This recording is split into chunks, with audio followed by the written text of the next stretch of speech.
Assalamualaikum warahmatullahi wabarakatuh. Alhamdulillahi rabbil alamin, wal aqibatu lil muttaqin, wassalatu wassalamu ala asrafil anbiya'i wal mursalin, sayyidina wa maulana Muhammadin wa ala alihi wa sahbihi ajma'in, amma ba'd. Hadirin rahimani wa rahimakumullah, mari kita tak henti-hentinya bersyukur kepada Allah, sebagaimana tak henti-hentinya Allah mencucurkan nikmatnya kepada kita. Salah satu nikmat yang Allah berikan di pagi hari yang indah ini adalah Allah memberikan hidup kembali setelah kita dimatikan sementara. Ya, karena tidur adalah saudaranya mati. Alhamdulillah, setelah Allah Subhanahu wa ta'ala bangkitkan kita dari kematian yang sementara, kemudian kita bersama-sama dapat kumpul di majelis yang sangat mulia. Ya. Hadirin rahimani wa rahimakumullah, kita hidup itu sangat sebentar, sangat sedikit. Laksana apabila jari jemari kita dimasukkan ke dalam air laut, kemudian kita angkat, maka tetesan yang ada dari jemari kita ini adalah hidup di dunia, ya. Sedangkan air laut inilah akhirat. Jadi kalau gitu, hidup yang sebenarnya kita adalah kehidupan yang ada setelah kematian, yaitu kehidupan akhir. Hadirin rahimani wa rahimakumullah, namun karena akhirat itu belum tampak di mata kita, maka tidak sedikit manusia yang mendustakannya. Mengapa? Karena belum diyakini. Jadi kalau merasa belum pernah melihat, itu dianggap tidak ada. Nah, itulah sesungguhnya kebodohan daripada orang-orang yang tidak punya iman. Orang yang tidak punya iman, pikirannya kalau belum membuktikan sendiri, datang ke sana tidak ada, ya. Lebih lagi juga kalau dia melihat orang-orang yang dikubur tidak kembali lagi ke dunia, ya, mereka menganggap tidak ada. Ya, mana ada akhirat? Toh itu orang yang mati nggak kembali ke dunia, berarti nggak ada. Kalau dia hidup kembali, tentu dia bisa kembali ke dunia, katanya gitu, ya. Na'udzubillah min dzalik. Hadirin rahimani wa rahimakumullah, bahwa orang itu setelah masuk ke alam akhirat, maka dunianya sudah berbeda, cara hidupnya berbeda, sehingga tidak mungkin lagi akan kembali ke dunia. Sebagaimana orang yang terlahir dari perut ibunya, tidak mungkin dia akan kembali, ya, dari dunia ini masuk lagi ke alam kandungan, sesuatu yang tidak mungkin. Hadirin rahimani wa rahimakumullah, lalu apa yang perlu kita persiapkan di dunia ini supaya kita tidak termasuk orang-orang yang konyol, ya. Maka hadirin rahimani wa rahimakumullah, kita melaksanakan perintah-perintah Allah, menjauhi dari larangan-larangannya. Kemarin sudah disinggung sedikit, untuk menjalankan perintah-perintah Allah, maka mastata'tum, sesuai dengan kemampuan yang Allah berikan kepada diri kalian, ya, dengan sekuat tenaga yang ada dalam diri kita. Tapi untuk meninggalkan larangan Allah, kullu, ya, semuanya, nggak ada yang disisakan. Kita harus tinggalkan semua yang dilarang oleh Allah Subhanahu wa ta'ala. Inilah yang kemarin kita bahas sebagai ikhlas dalam mengucapkan la ilaha illallah. Jadi ikhlas mengucapkan la ilaha illallah apabila kita bisa meninggalkan seluruh apa yang dilarang oleh Allah Subhanahu wa taala. Nah, dalam dunia kehidupan kita itu mengenal adanya kehidupan sosial yang berhubungan dengan manusia, ya kan? Nah, dalam hal ini kita sangat perlu berhati-hati. Karena terkadang kita sengaja atau tidak sengaja ya, itu pasti selalu ada kekurangan dan kesalahan dalam diri kita. Baik berupa ucapan maupun berupa tindakan. Seorang yang berdagang misalnya gitu ya. Nah, dia menjual dagangannya atau membeli dari orang lain, itu juga merupakan salah satu tindakan yang kita lakukan setiap hari dalam hidup dan kehidupan. Ada hal yang sangat penting yang perlu kita garis bawahi dalam hal ini, yaitu ketika kita menunaikan kewajiban, orang lain menunaikan hak terhadap diri kita. Itu hak dan kewajiban adalah seperti dua sisi dalam satu mata uang ya. Oleh karena itu menjaga daripada kewajiban diri kita adalah sama dengan menunaikan hak daripada saudara kita ya, kalau itu berkaitan dengan manusia. Misalnya Faris akan latihan dagang menjadi pengusaha ya. Maka dalam hal ini melalui transaksi, bahkan suatu saat bisa melalui pengukuran, penimbangan itu ya. Maka ketika kita menimbang barang, pastikan itu adalah pas gitu ya. Moto kita pas.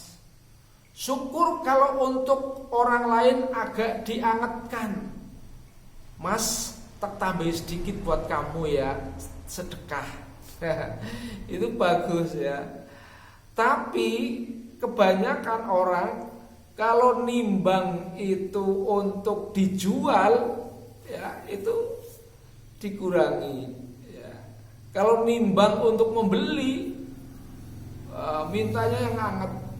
Nah, naudzubillah min dzalik. Ya, ini penting karena apa? Allah Subhanahu wa taala mengingatkan kepada kita, wailul lil mutaffifin. Celakalah orang yang curang. Nah, ini. Hadirin rahimani wa rahimakumullah, dalam kehidupan kita banyak sekali menyaksikan kecurangan. Kecurangan yang kecil, kecurangan yang besar, yang kita sadari, yang kita tidak sadari ya. Ini terjadi. Misalnya kecurangan dalam perdagangan bisa saja seperti itu. Kalau kita beli wa idza wailul lil mutaffifin alladzina idaqtalu 'alan nasi yastawfun. Ya, ketika dia minta ya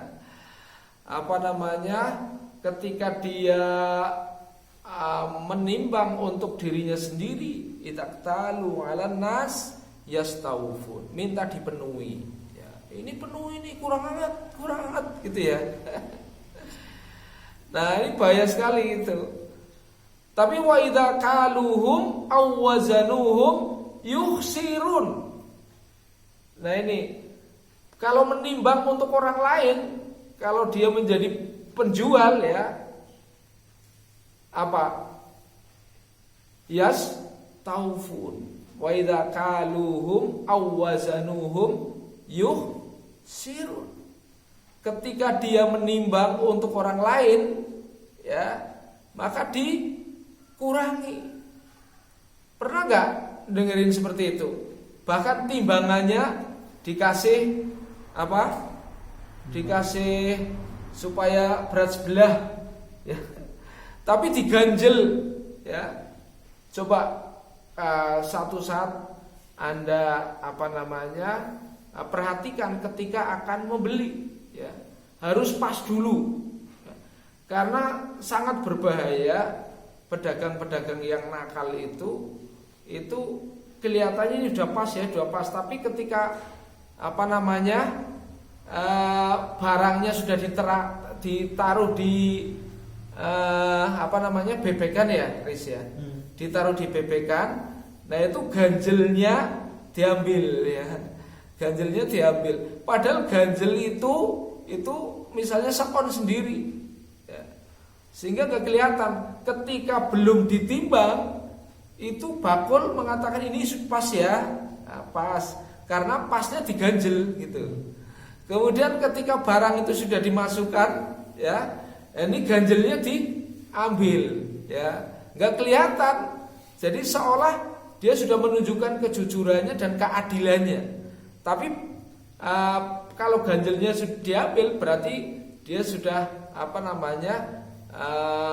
menambah 1 on sendiri, sehingga yang sekilo itu sebenarnya sekilo kurang sekon gitu. Nah, itu wa idza qaluhum aw wazanuhum yusiru, ya. Ini naudzubillah min dzalik, ya. Orang yang mencuri timbangan seperti itu, ya, itu sudah diancam oleh Allah, wailul lil mutaffifin, ya. Wailul itu bisa diartikan neraka wel gitu. Neraka itu macam-macam neraka ya. Ada neraka jahim, neraka jahanam dan sebagainya, neraka wel ya. Padahal wel itu artinya adalah celaka.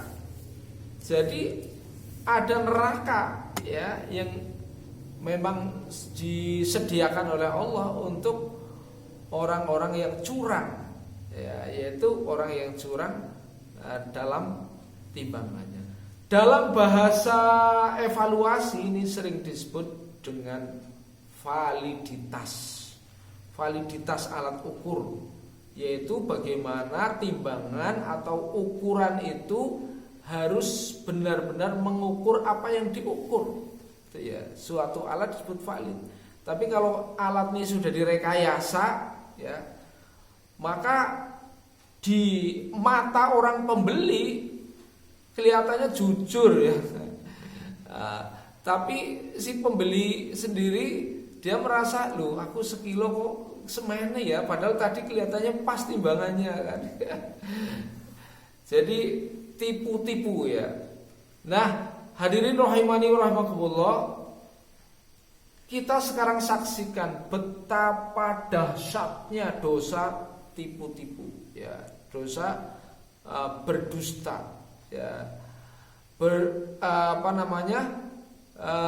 celakalah orang-orang yang berdusta. Nah, ini ancamannya luar biasa ya. Dusta, menipu, berbohong, ini adalah perbuatan-perbuatan yang diancam oleh Allah dengan tadi ya, neraka wail, terutama untuk orang-orang yang curang ya dalam takarannya. Dan di mana-mana ya, orang-orang yang pandai berdusta, mencurangi hak orang lain itu tidak akan bahagia kok hidupnya ya. Karena Allah Subhanahu wa taala tidak pernah tidur. Allah Subhanahu wa taala zat yang maha mengawasi, zat yang maha melihat. Jangan sampai perbuatan kita ya, kita takutnya kepada manusia, gak takut kepada Allah, merasa seolah-olah bisa mencuri timbangan itu hebat ya, merasa bangga ya, bangga dengan dosa-dosa. Naudzubillah min dzalik ya. Jangan sampai kita bangga dengan dosa-dosa. Nah, hadirin rahimani wa rahimakumullah ya. Wa idza qaluhum aw wazanuhum yusirun ala yadhunnu ulaika annahum mab'usun ya. Mengapa bisa terjadi kebohongan-kebohongan seperti itu? Karena mereka tidak menyangka kalau nanti ada hari kebangkitan. Ya. Menyangka kalau kalau sudah mati ya sudah jadi debu, ya kan? Tidak dibangkitkan lagi, dihisab, ditimbang amalnya, diberikan pembalasan. Ini enggak percaya. Ya. Masalahnya seperti itu. Jadi orang yang tidak percaya kepada Allah, tidak percaya pada hukum Allah, kan gitu. Oleh karena itu, kebatilan, kebohongan, kedustaan itu biasa, ya. Hari-hari menjadi style hidup, ya. Na'udzubillah min dzalik. Ini zaman yang disebut zaman edan. Jadi orang tidak lagi mendasarkan aturan-aturan Allah dalam kehidupan, ya. Dia mendasari kebebasan pribadi, ya. Bahkan seandainya ada orang yang ingin membelenggu kebebasan dan keinginan pribadi, maka dia akan dianggap melanggar HAM. Na'udzubillah min dzalik. Ya, kita sekarang lihat, ya, orang-orang dengan sekehendaknya, ya, LGBT, lesbian, homoseks dan sebagainya, ya, itu katanya merupakan wujud daripada kebebasan. Kalau ada orang yang membatasi kebebasan orang lain, ya, karep-karep saya itu sek, karep-karep saya itu esek-esek, karep-karep saya kan podo senenge gitu, ya. LGBT, ya, yang membatasi kebebasan saya berarti melanggar HAM. Ya. Naudzubillah min dzalik. Kan gitu, ya. Orang bohong yang penting kan tidak tahu, kan gitu. Jadi enggak merasa dosa dilihat Allah, enggak. Karena merasa orang lain tidak tahu, dia kan bahkan merasa ini hebat, nyolong orang konangan hebat gitu, ya. Naudzubillah min dzalik.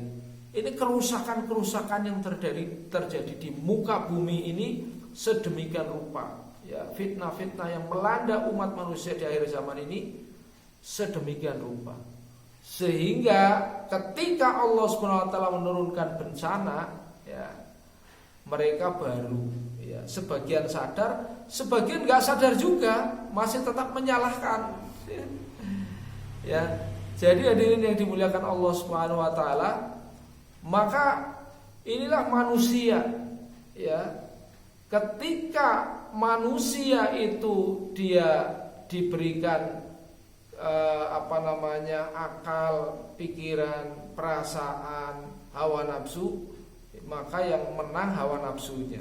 Akalnya itu walaupun sebenarnya mengakui kebenaran itu, ya, tapi akalnya tertutup oleh keinginan. Na'udzubillah min dzalik. Maka apa yang akan terjadi?